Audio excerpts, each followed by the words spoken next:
Welcome to the Deep Dive. We're here to unpack the signals behind the noise on major global stories.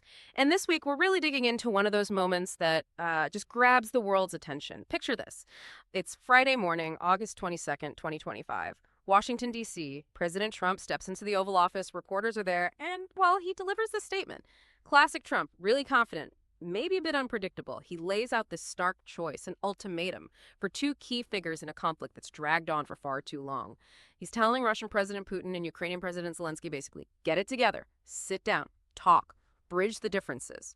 And the kicker, if they don't, well, maybe massive sanctions are coming. Or maybe America does nothing at all. This isn't just posturing, is it? It feels like a genuine potential shift. Oh, absolutely. It's much more than political theater. Our goal today really is to understand why this statement sent such ripples through international circles. We need to explore how this could reshape the whole landscape of the Russia-Ukraine war. I mean, this affects millions of lives, the global economy, the whole balance of power. Think of it maybe like a really tense family dinner. You know, two relatives feuding for ages over some land. Right. But here, instead of awkward silence, you've got tanks, missiles, huge international stakes. The war itself kicked off in earnest back in February 2022, so this isn't new. But this ultimatum, it feels like it could be a real turning point, potentially a whole new chapter. Okay, so setting that incredibly tense scene, what actually prompted this specific move from Trump? What was the immediate spark, the trigger for this presidential frustration we heard? Yeah, good question. The timing, as you said, is key. Just the day before, Thursday, August 21st, 2025, there was a Russian strike. And it hit a U.S.-owned factory right there in Ukraine. Now, this wasn't, just another incident in the conflict. It really highlighted a direct risk to American assets, American interests on the ground. It likely brought the war home in a very tangible way for the administration. Trump himself said he was not happy about it or about anything to do with the war, really. His frustration was, well, palpable. And it probably echoed how a lot of Americans are feeling just weary of this conflict. And that frustration leads to this deadline. He mentioned giving it 2 weeks. 2 weeks to gauge the attitude, as he put it, from both Moscow and Kyiv. That takes us to, what, around September 5th? That feels incredibly tight for this kind of diplomacy. It is tight, very tight. And looking back, this isn't the first time Trump has used these short, sharp deadlines. We saw it with trade deals, immigration. The real point here, I think, isn't just the deadline itself, but the psychological pressure it creates. It's a classic Trump tactic, right? Keep opponents off balance. Creates urgency. Exactly. A sense of urgency. It forces a reaction. Either they engage or their reluctance is kind of exposed. So if talks don't happen, if that attitude isn't right in those 2 weeks, America's choices, they sound, well, extreme. On one hand, massive sanctions or massive tariffs or both, that's a huge economic force. But then the other option, do we do nothing and say it's your fight? Complete withdrawal almost. It's quite a range. It really is a stark contrast. Let's break down the first part. Massive sanctions. We've seen sanctions already, thousands of them. What could massive mean now? How different would this be? Right. That's the key question. The U.S. has already piled on, over 16,000 sanctions measures since 2022? Yeah. Frozen billions in assets, targeted banks, oligarchs, energy. So massive now. Well, it could mean going after the things that are still working for Russia, like those shadow fleets of tankers they use to get around oil price caps. Or, and this would be a big step, hitting banks in places like China or India that are helping Russia trade. Secondary sanctions. Secondary sanctions, that would really bite. It would. It aims to cut off those financial escape routes, which, would have pretty serious global ripple effects, too. It's not a simple move. And the other tool he mentioned, tariffs. How would they work against Russia here? And what's the downside, maybe for the U.S.? Tariffs are basically taxes on imported goods. Sure. So hitting Russian commodities, oil, metals, things like that would make them more expensive, less competitive, hits their revenue hard. Makes sense. But like sanctions, it's potentially a double-edged sword.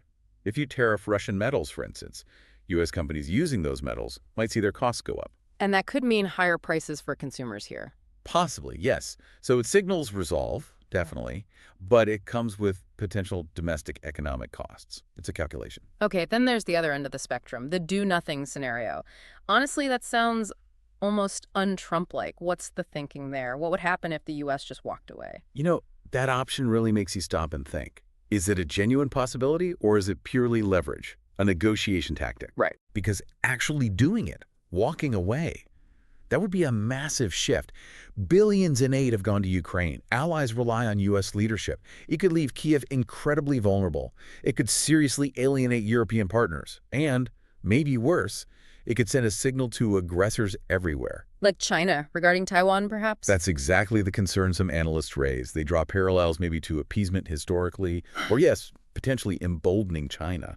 It's a scenario with profound global security implications. So putting these stark options out there, massive pressure or total disengagement, it really does feel like a high-stakes poker game. Is he bluffing? Is he serious? And then he flashes this photo from his recent meeting with Putin in Alaska, a little reminder of those back-channel talks they had. Exactly. It's all part of managing perceptions, creating leverage, keeping everyone guessing. He even left his own attendance at a potential Putin-Zelenskyy meeting up in the air, didn't he? Yeah. We'll see. Classic ambiguity. Maximum ambiguity, maximum leverage. Yeah.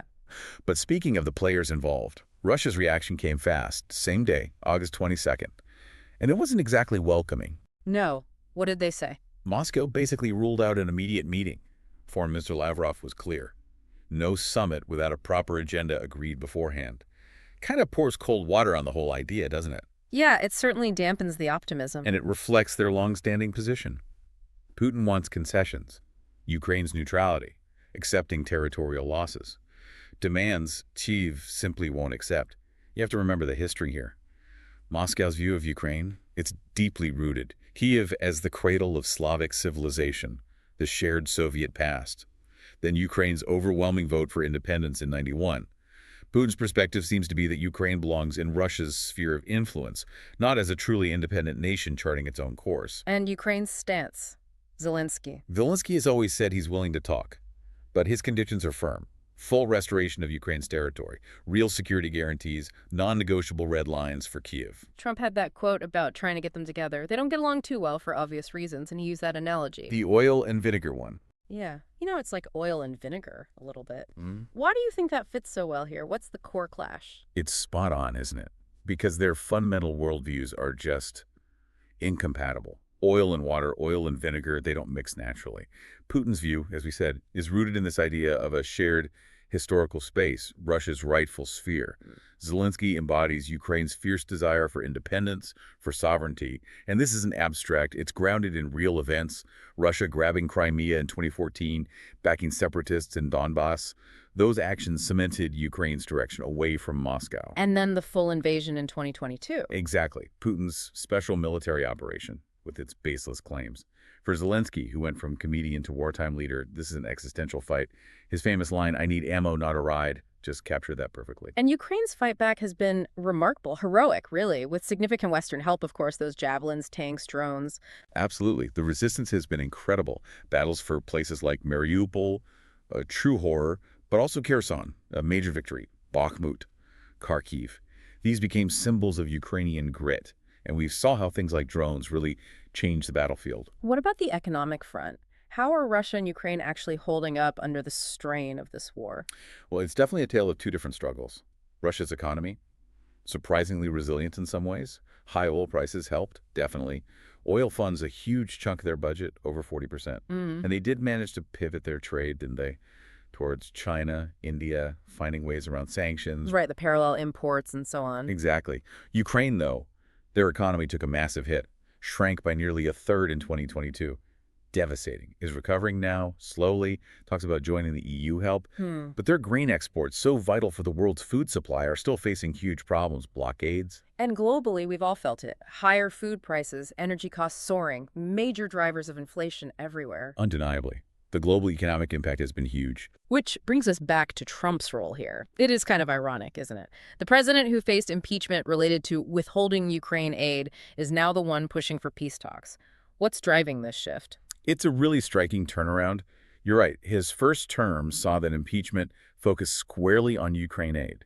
Now, in his second term, he's positioning himself as the deal maker, the peacemaker.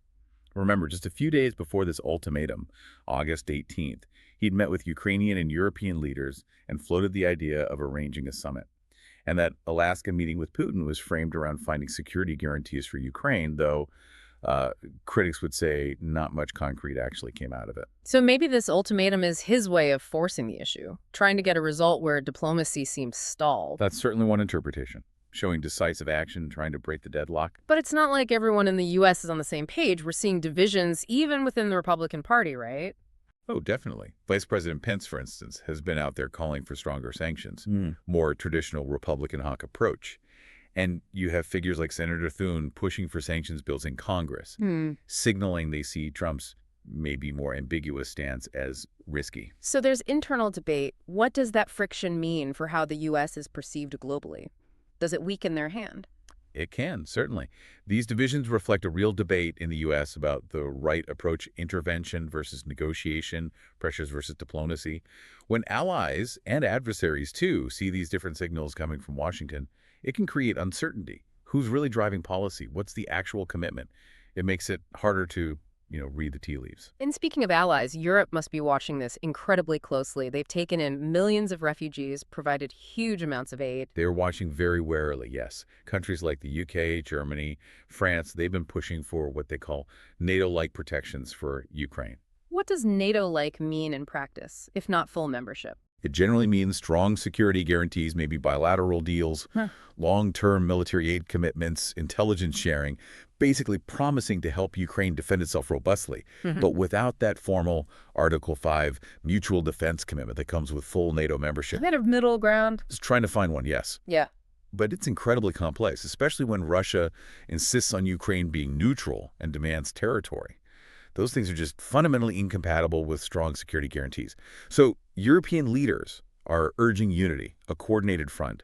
They see a stable, secure Ukraine as vital for their own security, too. It's about broader European stability, not just Ukraine. And public reaction. Online, I imagine it's all over the place. Predictably polarized, yes. On social media, you see some praising Trump, bold negotiator, breaking the mold. Others are deeply skeptical, mocking the deadline. I saw comments like, accusing Putin of conning Trump out of crippling sanctions or calling it taco, Trump's another con operation. Real cynicism there. Oh, good. Yeah. And then you have analysts like at the Atlantic Council arguing that Putin fundamentally only understands strength, that he only negotiates seriously when he feels weak, not when offered an off-ramp. So that division genius strategy or dangerous gamble really reflects the broader uncertainty about how best to deal with Putin. Absolutely. It highlights that fundamental disagreement. Is Trump's approach a masterstroke of brinkmanship to cut through the deadlock?